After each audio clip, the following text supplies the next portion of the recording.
प्रकाश आंबेडकर यांच्या पत्रकार परिषदेकडे लक्ष असेलच. सध्या शरद पवार यांची पत्रकार परिषद सुरू झाली.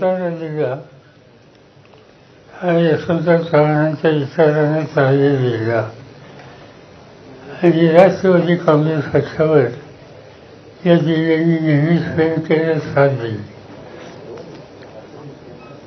सिनियर पाटील होते तोपर्यंत आमच्या पुढे काही अडचणी नव्हत्या, पण त्यांची उमेदवारी नाही म्हणल्याच्या नंतर एकंदर सातारा जिल्ह्याचा अनेक वर्षाचा अनुभव आणि सातारा जिल्ह्याच्या जनतेचं राष्ट्रवादीच्या संबंधीचं सेवाचं भावना ही पाहिल्याच्या नंतर आमची जी राज्याची निवड समिती आहे, ज्याचे अध्यक्ष जयंतराव पाटील आहेत, त्यांनी असं सुचवलं की सातारची पार्श्वभूमी लक्षामध्ये घेतल्याच्या नंतर मी स्वतः जाऊन तालुक्यातल्या कार्यकर्त्यांच्या मनाचा काजोस घ्यावा आणि म्हणून मी आत्ताही चालू आहे आणि 2 तासांनी पुन्हा मुंबईला जाऊन आमचं बाकी निवडणुकीच्या तयारीचं काम चालू आहे. सगळ्या तालुक्यातून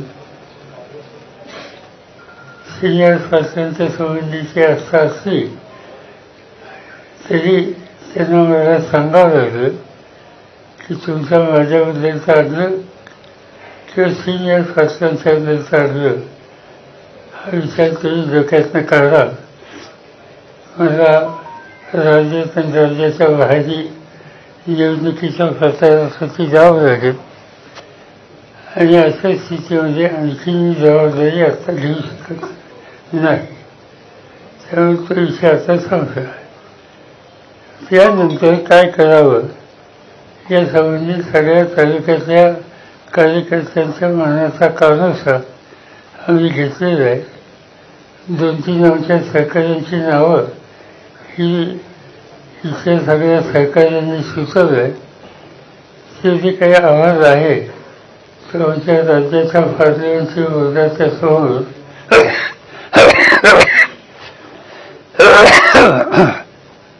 आज संध्याकाळच्या बैठकीमध्ये मी देईन आणि नंतर त्याच्यावर तिथे विचारविनिमय केला जाईल. ही निवडणुकीच्या कृतीची स्थिती आहे. पण कोणकोणती नावं अजून या बैठकीत चर्चेतून पुढे आलेली आहेत तर तुम्हाला सगळं माहिती आहे. कशाला विचार तरी पण अधिकृत तुमच्याकडून नावं समजली की बाबा हे नावं जी आली त्याच्यामध्ये शशिकांत शिंदे, बाळासाहेब पाटील, सुनील माने, सत्यजित पाटणकर, हां सत्यजित पाटील, बाळासाहेब पाटील, शशिकांत, सुनील, सत्यजित आणि सिनियर पाटील ही नावं आली. यापूर्वी सुद्धा आपण असं सांगितलं होतं की कुठं अन्याय होत असेल, कुठं अत्याचार होत असेल, सातारा जिल्ह्यातून उठाव केला जातो.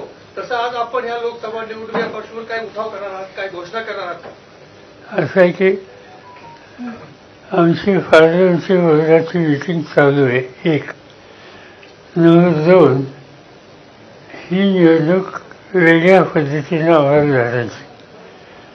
त्याचं कारण राज्यामध्ये भारतीय जनता पार्टीच्या विरुद्ध विचाराने असलेले जे घटक आहेत अशांचा आमचा एक संघ तयार झाला आहे. त्याच्यामध्ये काँग्रेस पक्ष आहे, उद्धव ठाकरेंच्या नेतृत्वाखालचं शिवसेना आहे, राष्ट्रवादी आम्ही लोक चालू आहे,